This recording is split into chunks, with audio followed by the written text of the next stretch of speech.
Hi friends, இன்றைக்கி நம்ம veg momo செய்ய போகிறோம். வாங்க பார்க்கலாம். முதல்ல அதுக்குள்ளே வைக்கிற ஸ்டஃபிங்க்கு நம்ம ரெடி பண்ணிக்கலாம். ஒரு கடாயில் எண்ணெய் ஊற்றிட்டு பொடியாக கட் பண்ண ஆனியனை ஆட் பண்ணிக்கலாம்.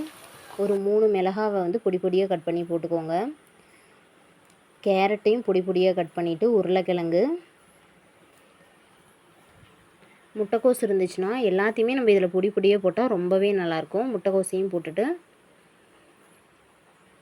லாஸ்ட்டாக தேவையான அளவுக்கு கல்லுப்பு ஆட் பண்ணிவிட்டு நல்லா கிளறி விட்டுக்கோங்க. இது நல்லா வேகிற வரையும் நம்ம வெயிட் பண்ணிக்கலாம். அப்போ தான் ஸ்டஃபிங்க்கு ரொம்பவே நல்லாயிருக்கும். நல்லா கிளறி விட்டுக்கோங்க.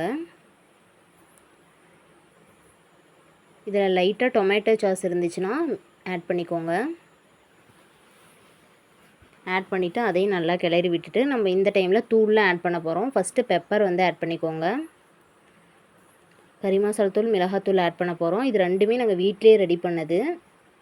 ஃபஸ்ட்டு கறி மசாலா தூள் 2 டீஸ்பூன் ஆட் பண்ணிக்கோங்க. மிளகாத்தூள் 2 டீஸ்பூன் ஆட் பண்ணிவிட்டு நல்லா கிளறி விட்டுக்கோங்க. லாஸ்ட்டாக இஞ்சி பூண்டு விழுது ஆட் பண்ணி நல்லா கிளறி விட்டோம் அப்படின்னா சூப்பரான ஸ்டஃபிங்க்கு ரெடி ஆயிரும். பாருங்கள், மைதா மாவை இது மாதிரி ரெடி பண்ணிவிட்டு உள்ளே ஸ்டஃப் பண்ணுறதுக்கு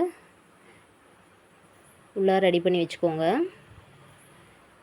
இதே மாதிரி ஸ்டஃபிங்க்கு நிறைய வச்சுட்டு இதை நம்ம ஃபோல்ட் பண்ண போகிறோம். பாருங்கள், எல்லாத்தையும் மடித்து எடுத்துட்டோம். இதை இட்லி பவுனியில் சுற்றி எண்ணெய் தடவிட்டு இதை ஒவ்வொரு இதுலேயும் நம்ம வச்சுக்கலாம்.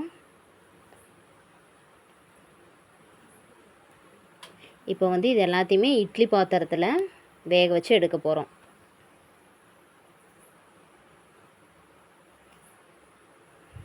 பாருங்கள், இட்லி பாத்திரத்தில் வச்சாச்சு. க்ளோஸ் பண்ணிக்கலாம்.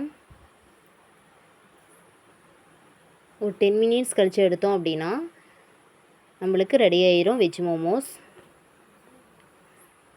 இதை சாஸ்க்கு வச்சு சாப்பிட்றப்போ ரொம்பவே நல்லாயிருக்கும். நீங்களும் வீட்டில் ட்ரை பண்ணி பார்த்துட்டு எப்படி இருக்குன்னு சொல்லுங்கள். எங்கள் சேனலை சப்ஸ்கிரைப் பண்ணாதவங்க மறக்காமல் சப்ஸ்கிரைப் பண்ணிடுங்க.